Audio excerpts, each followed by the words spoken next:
वैसे कहा जाता है कि हमारे आकाश गंगा में अरबों तारे मौजूद हैं जो कि सूर्य से भी बड़े हो सकते हैं, लेकिन हम बात करेंगे अपने सौर मंडल में उपस्थित सूर्य के बारे में। सन हमारे सोलर सिस्टम का एक विशाल तारा है जिसके चारों तरफ खगोलीय पिंड चक्कर काट रहे हैं। दोस्तों, आज हम उसी सूर्य के बारे में कुछ इंटरेस्टिंग फैक्ट के बारे में जानेंगे जिसे जानकर शायद आपको हैरानी हो, जैसे कि हमारा सन किस मटेरियल का बना हुआ है, या फिर सूर्य वास्तव में जल रहा है या फिर हमें ऐसा प्रतीत होता है। पृथ्वी जिस प्रकार सूर्य का चक्कर काट रही है, क्या वैसे सूर्य भी किसी का चक्कर काट रहा है या फिर सच में स्थिर है? स्टडी से पहले कई सालों तक लोगों का मानना था कि सूर्य एक सॉलिड मैटर का बना हुआ है, लेकिन स्टडी में पता चला कि यह गलत है। विज्ञान ने सामान्य रूप में बताया कि सन एक विशाल गैस का गोला है जिसमें सबसे ज्यादा लगभग 72% हाइड्रोजन, बाकी अन्य एलिमेंट मौजूद हैं। सूर्य लगभग 4.6 बिलियन सालों से लगातार जलता आ रहा है। इसकी वजह है न्यूक्लियर फ्यूजन यानी नाभिकीय संलयन। यह वह प्रोसेस है जिसमें हाइड्रोजन के एटम्स हाई टेम्परेचर पर आपस में ही जुड़कर हीलियम का निर्माण करते हैं।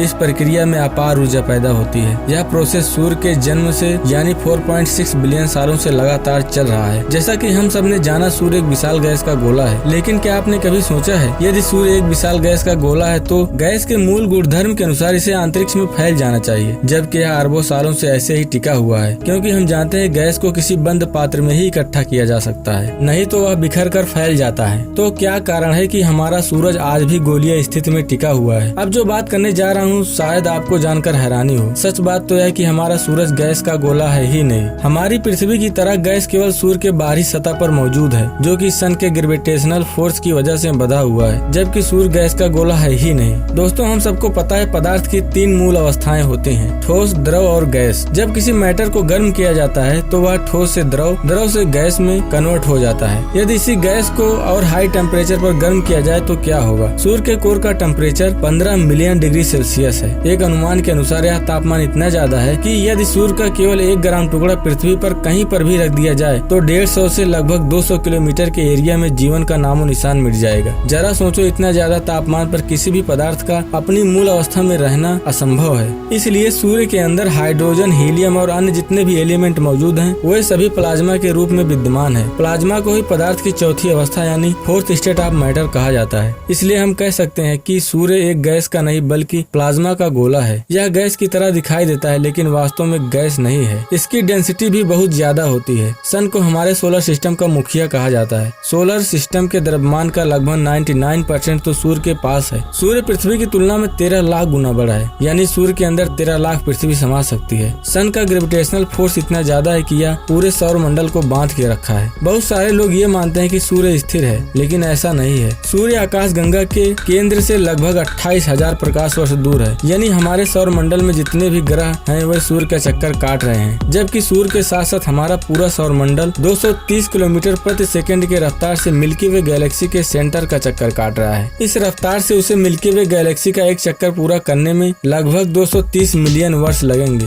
दोस्तों, हम सबको पता है कोई भी वस्तु ऑक्सीजन की उपस्थिति में ही जलती है। यदि कोई वस्तु जलती है तो वह राख में भी बदलती है, जबकि सूर्य के साथ ऐसा नहीं है, क्योंकि वहाँ पर न तो ऑक्सीजन है और न ही सूर्य जल रहा है। हर सेकंड सूर्य के अंदर लगभग 600 टन हाइड्रोजन रिएक्शन में आते हैं। ये सारी प्रक्रियाएं नाभिकीय संलयन के अंतर्गत होता है, जिसे हाइड्रोजन बर्निंग कहा जाता है। इस प्रोसेस में इतनी ज्यादा ऊष्मा निकलती है कि हमें सूर्य जलता हुआ प्रतीत होता है। दोस्तों, ऐसे ही रोचक ज्ञान के लिए हमारे चैनल को सब्सक्राइब जरूर करें। Thank you.